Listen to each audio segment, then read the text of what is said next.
Hello everybody, my name is Michael Wagner. I teach at the Westphal College of Media Arts and Design at Drexel University in Philadelphia, and on this channel I talk about digital media, game design and spatial audio. Now the video today is a video I wanted to do for a very long time. It might even be the reason why I started the YouTube channel in the first place. I would like to address the issue of hearing loss in music production, and in particular I would like to give you a couple of tips and tricks on how to deal with hearing loss so that you can stay creative even though your hearing might be less than perfect. Now originally I had planned to make this a video about 5 tips and 1 bonus tip. But then Gregory Scott from the House of Kush created his own video about his issues with hearing loss. I'm going to put a link to his video below. It's highly recommended that you watch that video. And watching his video, I started to realize that some of the tips that he is talking about are things that I apply as well. So I revised my list and I ended up with 7 tips and tricks. So we are going to hear 7 techniques on how to deal with hearing loss. Now, before I go into the actual tips, let me talk a little bit about my own hearing issues. I have what professionals would call mild hearing loss. There are 3 different types of issues that I have that all seem to originate from the same root cause. I have a fairly persistent chronic sinus infection, which I think I had since I can remember. And that caused, first of all, some tinnitus that I have since my early childhood. Now, it's not really bothering me in any way, shape or form, but I do notice it, especially if it's really, really quiet. I have some reduced hearing in the lower frequencies up to the mid frequencies. In the high frequencies, my hearing is perfectly normal. And then at the very high frequencies, I have an age-related roll-off at around 12.5 kilohertz. So I can't really hear anything anymore above 12.5 kilohertz, which is unfortunate, but it's not completely abnormal. Kind of in my age, I'm in my mid-50s. Unfortunately, you lose some of the higher frequencies. And while there are many people in my age that group that kind of can hear up to 16, 17 kilohertz, it's not unheard of that your hearing ends at around 12 to 13 kilohertz. So that unfortunately is not abnormal. Now, so to give you a better idea, essentially I have some lower, kind of my hearing is slightly below normal from 0 to about 3 kilohertz. Then it's slightly above normal, actually, from 3 kilohertz to about 11 kilohertz, and then it rolls off to 12.5. After 12.5 kilohertz, I can't hear anything anymore. So it's sort of almost, kind of amplifying the Fletcher-Munson curve. So it's actually not that bad, but unfortunately, it's one of the things that we have to deal with. Now, I always felt that, kind of these things are just challenges that you have to overcome. I see a lot of people that get completely freaked out if they develop some sort of hearing loss, especially in the audio industry, and sell all their stuff and kind of do all kinds of crazy things. But I think the way I approach these things, and the way I also teach our students to approach any obstacle that they kind of encounter, is to really consider that as a challenge, and to try to overcome that challenge and to try to make the best out of the challenge. And that's sort of my main thing that I want to kind of communicate today. If you are dealing with some sort of hearing loss, this is not the end of the world. You can stay creative, but you might want to kind of reconsider some of your techniques, and maybe my tips help you. So without further ado, let's get to the actual tips and tricks. Tip number 1, and maybe the most important one: don't panic. In audio production, we usually assume that everybody has perfect hearing, and that is partly because the industry gives us the impression that everybody who is working in the industry actually hears everything perfectly fine. And there's a good reason for that, because if you're a client and you want to choose a particular audio engineer, obviously you would like to choose the audio engineer who is the most capable in doing his job. And we assume that if you have perfect hearing, you are better capable than anybody else. So if you have to choose between somebody who has perfect hearing whereas somebody who has less than perfect hearing, you will obviously go for the person who has, or the audio engineer who has better hearing, and that is the reason why audio engineers generally don't talk about their hearing issues. Now, when you go through the YouTube channels, you will sometimes hear hints about that is really not true. Audio engineers are just people like everybody else, and they're dealing with issues like everybody else, and they're aging like everybody else is aging. But it's actually very, very rare, and I was very excited to hear Gregory Scott's video where somebody who is a professional audio engineer openly admitted, listen people, I have hearing issues and this is how I deal with that. And let's be honest, many people in our industry have those issues. So when you deal with hearing loss, or when you start to realize that you have a certain level of hearing loss, especially if it's only a mild level of hearing loss, don't let that distract you. Don't panic. There are many ways how you can deal with that in a way that you can still be professional, that you can still be creative, that you can still produce music, that you can still make great music and great stuff. You don't have to freak out. You don't have to panic. You don't have to sell all your stuff. I unfortunately see a lot of people on all the forums selling all their gear and all the software once they realize that their hearing is not perfect. This is not necessary. Take it as a challenge. Accept the challenge and try to overcome the challenge. Tip number 2, reference constantly. Now, I recently came across a YouTube channel where the audio engineer said that he usually recognizes if somebody has a hearing loss if they send them a mix that overemphasizes certain frequencies. And this seems to be perfectly reasonable to assume that it is that way, but it goes to inspection. It actually doesn't make a whole lot of sense, because as somebody who has hearing loss, that's not the way things work, right? I hear everything exactly the same way. So if I'm using a reference track and I'm matching my production to that reference track, it doesn't actually make any difference if I have a certain mild hearing loss, because my hearing loss is just like a colored pair of speakers. If I match my production to that reference track, it will sound the same regardless of whether I have hearing loss or not. So the idea that you're overemphasizing certain frequencies if you're losing hearing might be true under certain circumstances, but in general, at least if you have a mild level of hearing loss, that's not the way things work. You're hearing everything identical. It's not like that you're hearing Spotify. When you're hearing Spotify, everything is completely normal and you have perfect hearing, and then you turn to your digital audio workstation and suddenly you encounter hearing loss and you need to compensate for the things that you heard in Spotify and you're now no longer hearing in the digital audio workstation. That is not the way it works. I hear everything exactly the same way. So if I'm using reference tracks and I'm referencing early and I'm referencing constantly and I'm referencing religiously, I will make sure that my hearing loss is not in the way of making a perfect production. Tip number 3, use visual confirmation. Now, in music production, we always say that you should trust your ears and that you should never make a mixing decision or a production decision based on some visuals, like, for example, the way your spectrum, your analyzer looks and the way your tonal balance looks. But the problem is that if you cannot really fully trust your ears, you need to break that rule. You need to sometimes make sure that you also look at the visuals and that you confirm with the visuals what you're hearing with your ears, because your ears might not hear the things exactly the way they are, and therefore you need to also make sure that your visuals work. Now, in order to show you how I do that, there are a couple of plugins that I like to use, and once again, there are many different plugins out there, but let me just show you how I do that. Now, the track that I'm using here is essentially the track that I did a little bit back and I constantly use for my videos. And the 2 plugins that I like to use is, first of all, I'd like to use Span Plus. That is a spectrum analyzer. And the thing that I'm doing is, and let me just start the track here.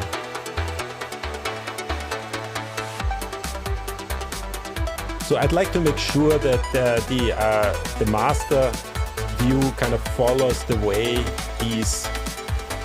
my reference tracks in particular are kind of shaped. Now, in the type of music that I produce, usually what you see is sort of a kind of a stronger sub bass, and then it usually falls off a little bit around 200 hertz.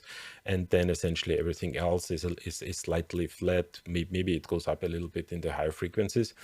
Now, obviously, you don't want to make that a religious kind of thing. I don't want you to think that if your kind of frequency distribution is not kind of exactly the way your reference tracks look, that you have to go in with an EQ and make sure that everything kind of works exactly or looks exactly the same way. This is not what I'm talking about. What I'm talking about is that you might want to make sure that everything seems to and looks sort of reasonably normal. So if there's anything in here that kind of looks completely out of whack, that you can correct that, but don't use that as your main guidance. Use that as your visual confirmation to what you're hearing. Now, the second one, and that's actually the more interesting one, the second piece of software that I like to use is tonal balance control from Isotope. And that has a very nice and actually kind of it's surprisingly helpful. So if I kind of look at the frequency distribution, and I generally use the EDM settings because the music that I'm producing has sort of an EDM kind of feel. Most of the reference tracks that I'm dealing with have sort of a distribution that looks a little bit like that really follows that curve, and that if that is completely out of place, so if it's kind of going outside of these boundaries, it's usually kind of something where you need to start looking into, is there anything weird going on? Once again, it might not be. It can be perfectly fine. Once again, just use this as a visual confirmation. You don't want to follow that religiously. You should still follow your ears as much as possible, but it is a good indication if something is going wrong, especially in the high frequencies in my particular case, because I can't really hear anything what's going on up here anymore, and therefore this is a highly useful tool to kind of figure out if your mix is doing reasonably well. Tip number 4, and this might actually be a controversial one, avoid harmonic content in the frequencies you do no longer hear. Now, what do I mean by that? And I can give you actually a very concrete example also coming from that particular track that I was producing. And essentially, I had a little loop that I was working with, and this little loop, let me just play that here, is this little loop is kind of something that I just put into the production in order to augment the drums a little.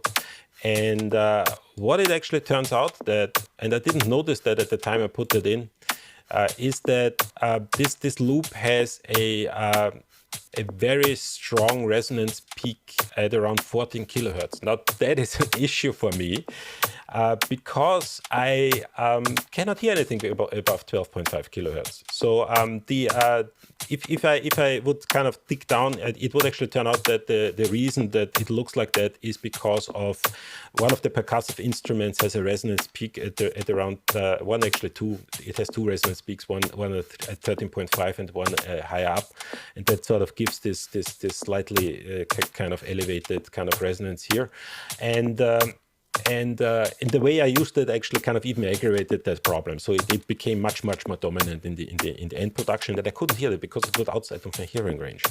Now what I ended up doing is I ended up kind of using a multiband compressor to kind of bring that down, because kind of it's outside of my hearing range. So I don't know. It might sound perfectly fine. I have no clue. I can't hear that.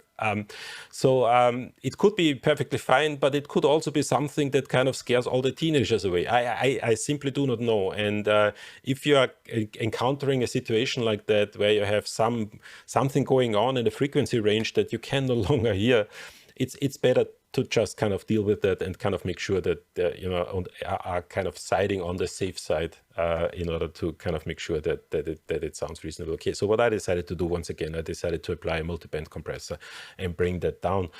Might not have been necessary. Kind of if you're collaborating, and that's actually going to be one of my next tips.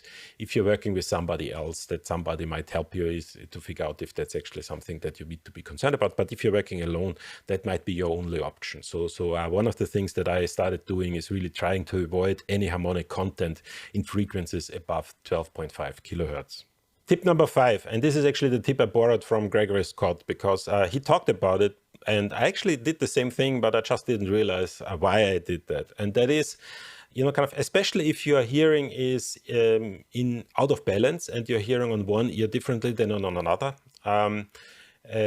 swap left and right channel once in a while. Switch things around to make sure that everything is still in balance. I do notice that in my particular case, my left ear has a little bit more problems in kind of getting the very low frequencies. So I sometimes feel as if certain things are a little bit out of balance, even though they aren't. In order to make sure that everything is correct, I just swap left and right channel, and I kind of see if the swapping kind of made any difference, or if the impression that I'm getting is still the same. And if it's still the same, then it means it's a problem with my ears and not a problem with the production itself. So swap left and right channel once in a while. It might actually help you. Tip number 6, and this is actually an obvious one, collaborate. If your hearing is less than perfect, find somebody else who has perfect hearing, or at least has better hearing than you has, or at least hears the things that you can't hear better, right? So find somebody else, maybe a family member, maybe a friend, and if you prefer to work alone, I, for example, prefer to work alone a lot, and nobody in my family has really trained ears to be really helpful in that particular case, to really find me the finer details of where I might be wrong, or where I might be kind of a little bit off. Then use a professional mastering engineer. Send your stuff to that professional mastering engineer. Tell that engineer that you have hearing problems. Let him know or her know that there are certain frequencies that you might not hear particularly well, or that you might not hear at all, and tell him or her to kind of make sure that everything in that range is sounding normal and sounding correctly. And tell them that they should contact you in case something's completely out of whack, so that you can fix any issues that there are. So kind of use a professional mastering engineer in order to help you get the final touches correct, and to make sure that the overall balance is the way it should be, even if you have less than perfect hearing. And that brings us to number 7, and the final one, and also for me probably, well, I already said that don't panic is the most important one, but this is probably even more important than don't panic, and that is own it. There is no reason not to use your hearing loss to your advantage. I watched Gregory Scott's video, and in his video he actually talks about how he uses the high end, or how he shapes the high end in a different way than anybody else is shaping. And he attributes that to some extent to his lack of being able to hear essentially the higher frequencies. And if you hear his productions, you actually see that really contributes to the way his sound signature works. It actually really works particularly well, even though he does something that most people don't do, and kind of changes the high frequencies in ways that other people wouldn't.